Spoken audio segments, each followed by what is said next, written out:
Good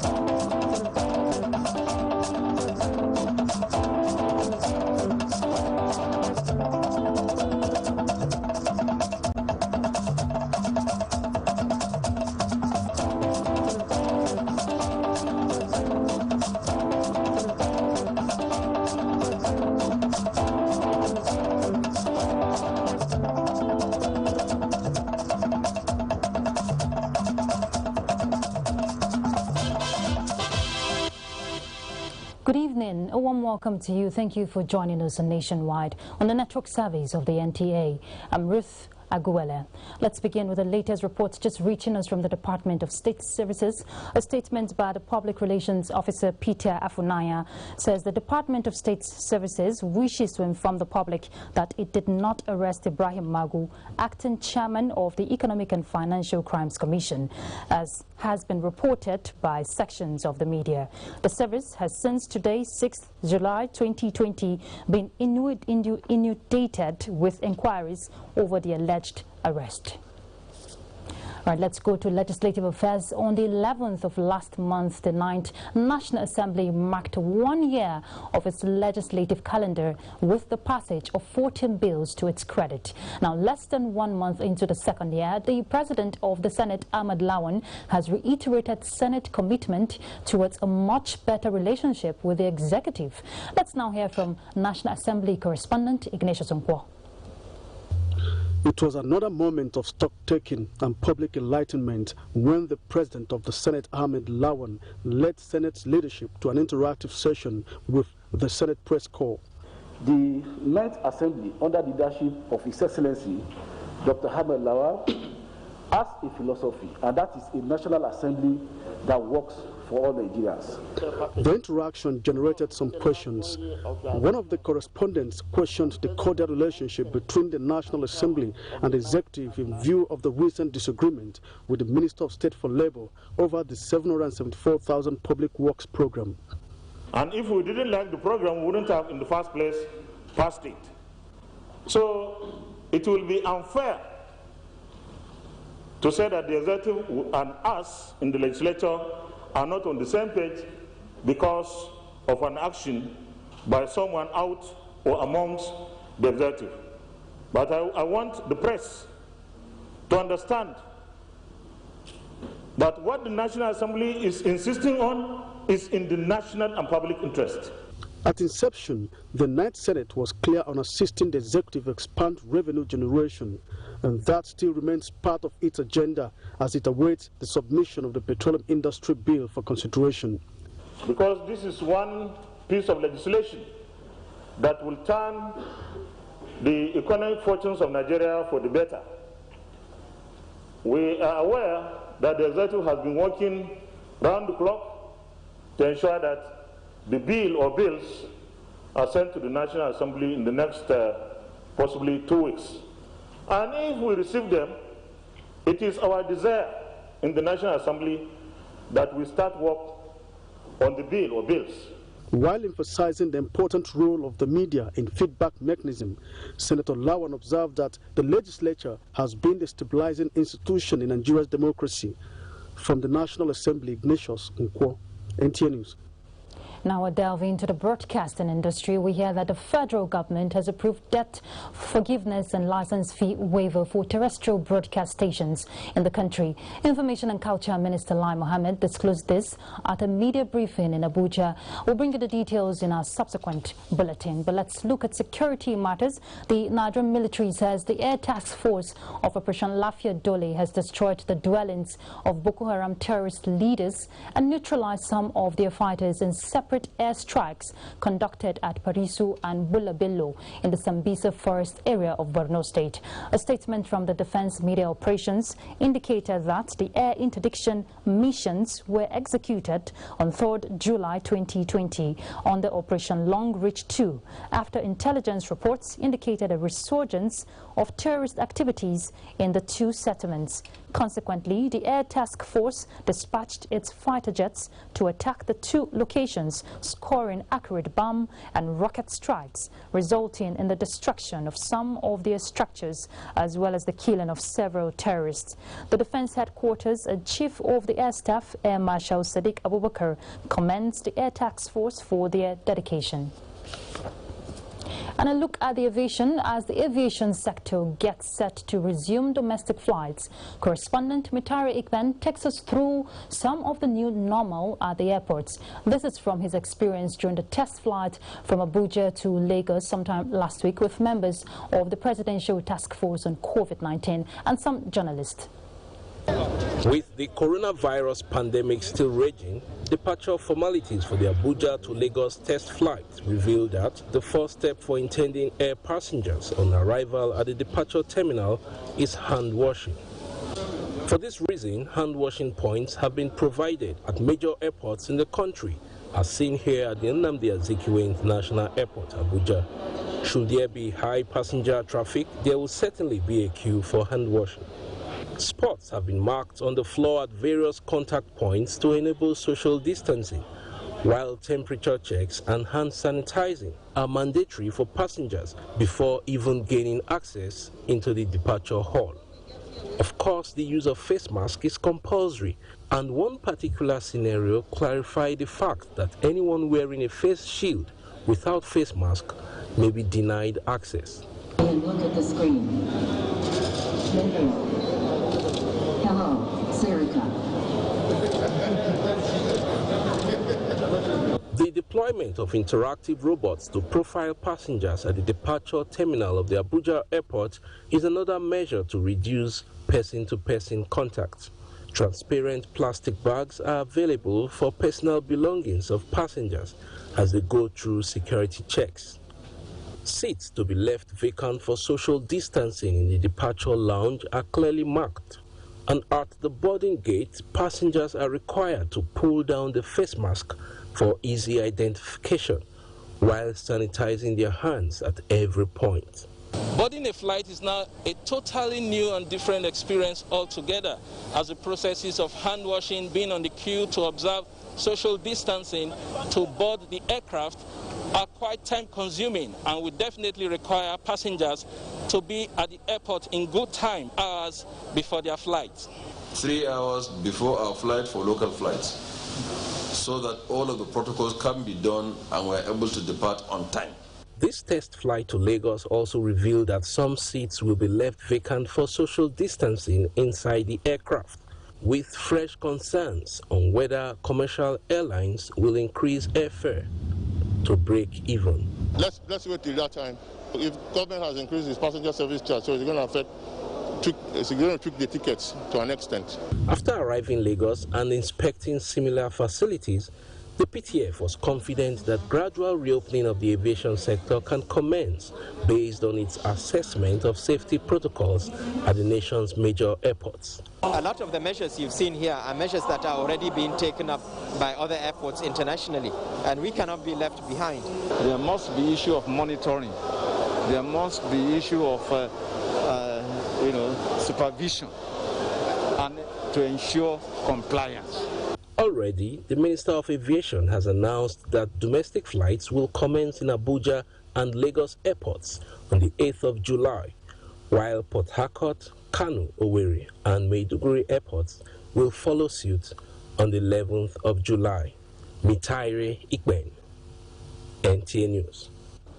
The new normal there, even for the economy, as we hear that building a strong and viable private sector-driven economy is key to addressing the challenges facing the nation's growth. Now, this was the position at a virtual inauguration of the Joint Planning Committee for the 26th Nigeria Economic Summit at the office of the Minister of State, Budget and National Planning in Abuja. Chimobi Walter Inaji tells us more. For 25 years, the Nigerian Economic Summit has been an opportunity to consider Nigeria's growth indicators and provide suggestions for a new path to encourage national growth. Now, This they have done through various engagements with the private and public sectors. This inauguration, therefore, is to set in motion modalities to ensure proper brainstorming between the government and the private sector to chart a way forward in promoting open governance, empower citizens, and of course, grow the real sector of the economy. It's our earnest expectation that the outcome of this work and its implementation will keep Nigeria on track to meet the sustainable development goals by 2030 and compete with the giants by 2050. The Minister of State, Budget and National Planning, Clem Agba, at the inauguration said the theme for this year's summit, Building Partnership for Resilience, will explore emerging trends so that Nigeria can capitalize on new opportunities for sustainable growth. The summit is jointly organized by the Federal Ministry of Finance, Budget and National Planning, and the Nigerian Economic Summit Group.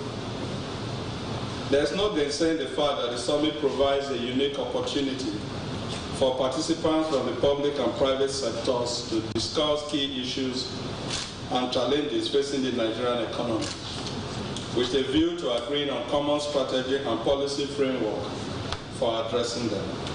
And this year's summit is scheduled to hold from October 26th to 27th of 2020. In Abuja, Chimubi Walter Naji, NTA News. State governors along the trajectory of the recently flagged off Ajaokuta-Kaduna-Kano gas pipeline project have been advised to start planning to harness the economic benefits of the pipeline along their corridors. Now, gas experts on NTA's Good Morning Nigeria advocated gas-based industries that will create employment and boost domestic gas consumption. Lydia Sampson reports. Nigeria is considered a gas-producing nation because of its huge potential of unproven gas reserves, which experts say surpasses crude oil reserves. Ironically, Nigeria's gas potential is yet to be fully harnessed. The AKK gas pipeline project has therefore continued to attract accolades as a critical part of the gas master plan that will change the nation's story. Capacity of the pipeline is about 3 billion cubic feet per day at its peak. With that kind of gas volume, or even a fraction of that coming to the northern parts of Nigeria, we can see significant industrialization taking place. We can see improvements in power generation. In the landscape, we are seeing a renewed focus on gas. We are seeing the government driving the 7 critical gas development projects. The AKK coming to the fore is quite exciting. They are also quick to emphasize the need for sustainability of the project, especially to identify off-takers and market for the gas that will be produced. If gas is produced essentially non-associated gas, who will buy it? 1. 2. At what rate? For gas business and markets to be properly sustained, the gas experts also called for transparent contracts. If we're looking at maybe doing a distribution along the AKK, first and foremost is that the reality is that we have to address I would say, first of all, the commercial agreements that are in place. Pipeline is bankable in the sense that if we grow the transmission capacity across Nigeria to about 1.5 to 2 billion cubic feet per day, which basically we're on track to deliver, clearly there is enough revenue source to meet that. They are unanimous that the dividends of the AKK project are enormous in the short and long term. In Abuja, Lydia Sampson, NTA News. And excitement is in the air among manufacturers, business owners and communities in Niger State located along the designated route for the Ajaokuta-Kaduna-Kano gas pipeline project. This is coming on the heels of the flag-off ceremony of the construction of a 614 kilometers gas pipeline project presided over by President Muhammadu Buhari. Dauda Mohammed has more. The 614-kilometer-long natural gas pipeline currently being developed by the Nigerian National Petroleum Corporation is a continuation of infrastructure evolution for domestic gas market. We are hoping that the workers of that place, from clearing of the land to the completion of the project, should be employed from our immediate communities, whereby the youth will be engaged. The pipeline is conceived to originate from Ajaokuta and interestingly pass through Abuja and Kaduna before ending at a terminal gas station in Kano. There will be development. There will be, where there's no light before, there will be life now. You will see that it will attract a lot of business activities, and it will bring, so those people within Abuja environs stands to benefit. And also remember, there are some other industrial clusters within the FCT like Idu. So there are so many plants, so many factories. Some of their operations, they need gas for them. So somehow they can tap in from the AKK. Others agree that while fostering the utilization of local skills, when operational, will have immeasurable impact on Nigeria's growth. Abdullahi Suleiman Iyaji, NTA News. Okay, we apologize for that mix-up there. We'll definitely bring you the other reports we called earlier. But the Presidential Task Force on COVID-19 daily briefing just got started, so let's join them. And members of the Presidential Task Force. At this point, let me invite the chairman of the Presidential Task Force on COVID-19 to the podium to please make his remarks. The chairman, sir.